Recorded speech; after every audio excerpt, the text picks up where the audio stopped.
नमस्कार महाराष्ट्र आणि आता हेडलाईन्स नंतर महत्त्वाच्या घडामोडींचा आपण वेगवान आढावा घेऊया महाराष्ट्र लाईव्ह मधून।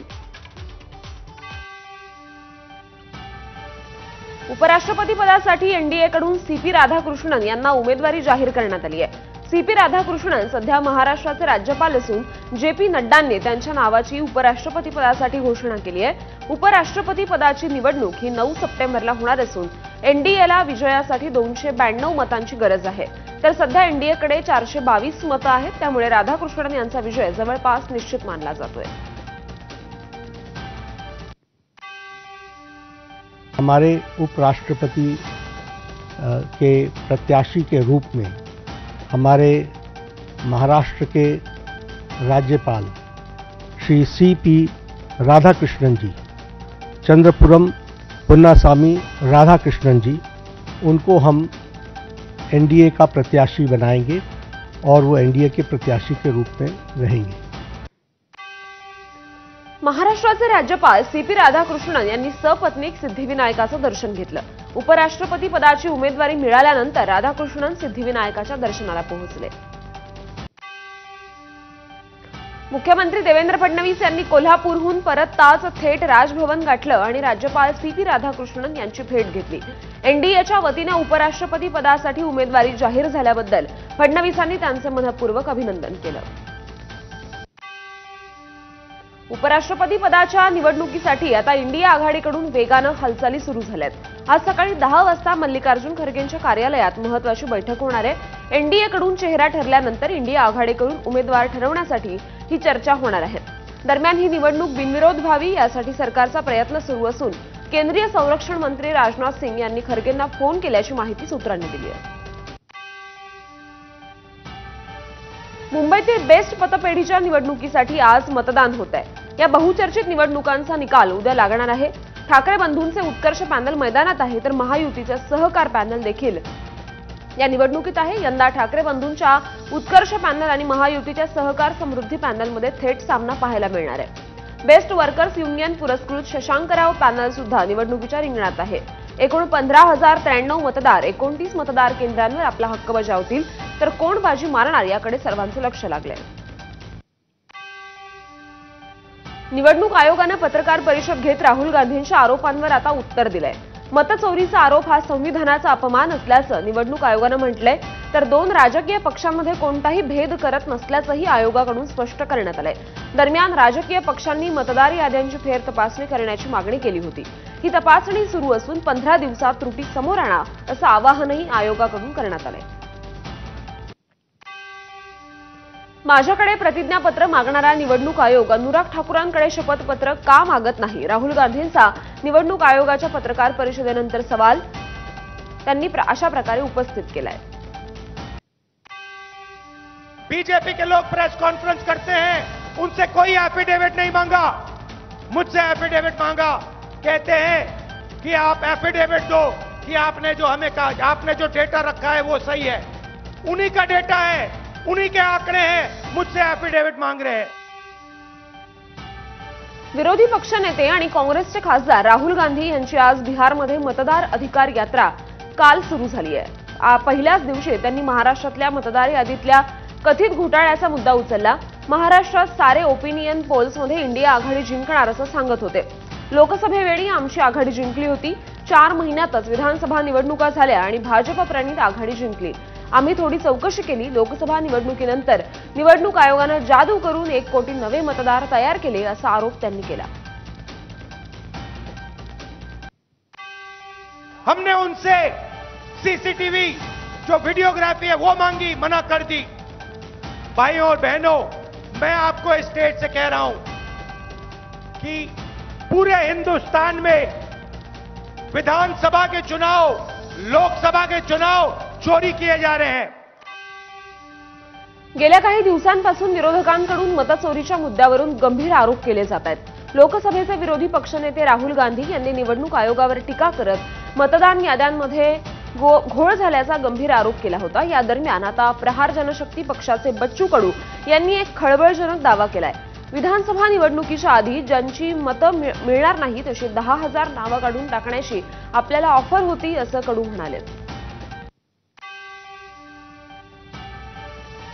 ठाण्यात उपमुख्यमंत्री एकनाथ शिंदे यांनी लाडकी सूनबाई योजना जाहीर केली आहे। विधानसभेपूर्वी लाडकी बहीण योजनेला मिळालेल्या प्रतिसादानंतर आगामी स्थानिक स्वराज्य निवडणुकीच्या पार्श्वभूमीवर ही नवी योजना आणण्यात आली आहे। गडकरी रंगायतमध्ये मंगळागौर कार्यक्रमात शिंदे यांच्या हस्ते योजनेचं उद्घाटन झालं। महिलांवरील अत्याचार थांबवण्यासाठी शिवसेनेच्या माध्यमातून ही योजना राबवली जाणार आहे। 2014 मध्येच ठरलं होतं की भाजपनं शिवसेनेचा आणि राष्ट्रवादीनं काँग्रेसचा हात सोडायचा आणि सत्तेत यायचं, असं एक खळबळजनक वक्तव्य राष्ट्रवादीचे ज्येष्ठ नेते प्रफुल्ल पटेलांनी केलंय। 2014 में लोकसभा के इलेक्शन के बाद वरचा आमचा ठरला होता की आम्ही काँग्रेसचा साथ सोडायचा आणि तुम्ही शिवसेना साथ। स्थानिक स्वराज्य संस्थांच्या निवडणुकीत युतीचा विचार डोक्यातून काढून टाका, अशा सूचना राष्ट्रवादीचे ज्येष्ठ नेते प्रफुल्ल पटेलांनी कार्यकर्त्यांना दिल्या आहेत। भंडाऱ्यात कार्यकर्त्यांना संबोधित करताना त्यांनी हे वक्तव्य केलं। त्यामुळे भंडारा जिल्ह्यात राष्ट्रवादी स्वबळावर लढण्याची चाचपणी करते का, असा सवाल आता उपस्थित होतोय। युतीच्या बघा, आपण युतीच्या फार डोक्यातनं काढून टाकतो। कारण कसा असतो की प्रभाव तिथे तुम्हाला जमलं तरी करायचं, जमलं नाही तर नाही करायचं, आता आमच्या धोरण ते राहणार। महापालिका निवडणुकीच्या पार्श्वभूमीवर कळवा मुंब्रा मतदारसंघात आमदार जितेंद्र आव्हाड यांना पुन्हा एकदा मोठा धक्का बसलाय। माजी नगरसेवक मिलिंद पाटील यांच्या नेतृत्वात असंख्य कार्यकर्त्यांनी शिवसेनेत जम्बो प्रवेश केलाय। काही दिवसांपूर्वीच आव्हाडांनी मांसबंदीच्या मुद्द्यावर उपमुख्यमंत्री एकनाथ शिंदेंना आव्हान दिलं होतं। त्याला काही दिवस उलटत नाहीत तेवढ्यातच त्यांच्या मतदारसंघातील या मोठ्या पक्षप्रवेशामुळे राजकीय वर्तुळात चर्चांना उधाण आलंय। तर लवकरच उरलेले माजी नगरसेवक देखील पक्षात प्रवेश करतील असा विश्वास शिवसेनेचे कल्याण लोकसभेचे जिल्हाप्रमुख गोपाल लांडगेंनी व्यक्त केलाय। 16 वॉर्डातील सर्वच नागरिक प्रभावित होऊन यांनी प्रवेश केलेला आहे। अजूनही काही नागरिक शिल्लक असतील तर हा सर्व प्रचंड गर्दी, हा प्रचंड लोंढा पाहून उर्वरितही सर्व यामध्ये सहभागी होतील याची आम्हाला खात्री आहे। उपमुख्यमंत्री अजित पवार यांच्या रोहित पवारांविषयी केलेल्या वक्तव्यावरून आता राजकारण चांगलंच तापलंय। भावकी नसती तर तू आमदार झाला नसतास, या वक्तव्यावर भाजपचे नेते आणि विधान परिषदेचे सभापती राम शिंदे यांनी अजित पवारांवर जोरदार टीका केली आहे। अजित पवार सतत अशा वक्तव्यातून आपल्याला टॉर्चर करत असल्याचं राम शिंदे म्हणालेत आणि भाजपच्या वरिष्ठांनी यावर योग्य निर्णय घ्यावा अशी मागणी देखील त्यांनी केली आहे। आता भाजप यावर काय भूमिका घेतं हे पाहणं महत्त्वाचं ठरणार आहे। या सगळ्या विषयाचा मी बळी ठरलेलो आहे।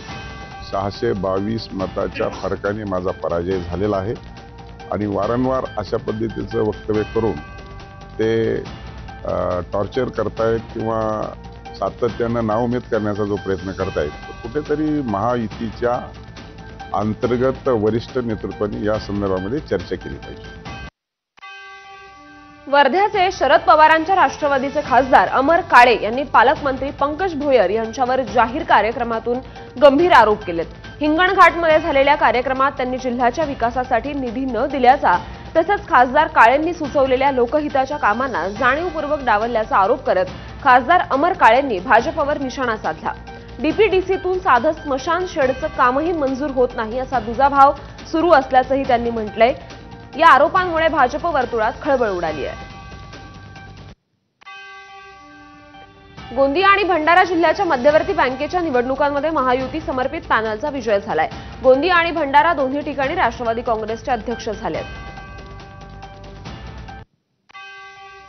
मंत्रिमंडळाच्या विस्तारात गोंदिया जिल्ह्याला एकही मंत्रिपद आलं नाही, यावर भाजपचे आमदार विजय रहांगडाले यांनी मनातली खदखद व्यक्त केली आहे। प्रफुल्ल पटेल यांच्यासारखं राष्ट्रीय नेतृत्व आपल्या जिल्ह्यात असून देखील जिल्ह्याला एकही मंत्रिपद मिळालं नाही याचं दुःख आहे। विजय रहांगडालेंची प्रतिक्रिया। सोलापुरात आयटी पार्क उभारण्याची घोषणा मुख्यमंत्री देवेंद्र फडणवीसांनी केली आहे। सोलापूर एकेकाळची उद्योग नगरी असून एमआयडीसीच्या माध्यमातून आयटी पार्क उभारू असं मुख्यमंत्री देवेंद्र फडणवीसांनी म्हटलंय। तर आयटी पार्कसाठी जागा शोधण्याच्या सूचना देखील मुख्यमंत्र्यांनी अधिकाऱ्यांना दिल्या आहेत।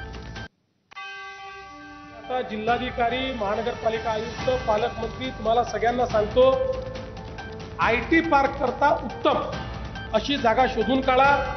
मी MIDCच्या माध्यमातून IT पार्क या ठिकाणी तयार करून देईन. तुळजाभवानी मंदिराच्या जीर्णोद्धारावरून आता मोठा राजकीय वाद पेटलाय. खासदार ओमराजे निंबाळकर आणि आमदार राणा जगजितसिंग पाटील आमने सामने आलेत. मंदिराचा गाभारा आणि शिखर उतरवलं जात असल्याच्या अफवा पसरवल्याचं कारण देत राणा पाटलांनी काम थांबवण्याची मागणी केली आहे, तर ओमराजे यांनी त्यांच्या विधानाचा व्हिडिओ दाखवत त्यांच्यावर षडयंत्राचा आरोप केलाय. त्यावर भाजपनं पत्रकार परिषद घेऊन स्पष्टीकरण दिलं आणि राणा जगजितसिंग पाटील यांचा पूर्ण व्हिडिओ दाखवलाय. तर आता हे प्रकरण थेट केंद्रीय पुरातत्व विभागाच्या अहवालावर अवलंबून असणार आहे. पुरातन खात्याच्या अहवालानुसार हे मंदिर कळसहित खाली करावं लागणार आहे, परंतु आम्ही भारतीय पुरातन खात्याकडे जाऊ आणि त्यांचा आणि महाराष्ट्रातल्या राज्य पुरातन आयोगाचा दोन्हीचा अहवाल आम्ही महाराष्ट्र सरकारकडे सादर करू आणि त्याच्यानंतर जे काय करायचं ते महाराष्ट्र सरकार निर्णय घेईल. आणि महाराष्ट्र लाईव्ह मध्ये एक छोटासा ब्रेक. बघत रहा ABP माझा.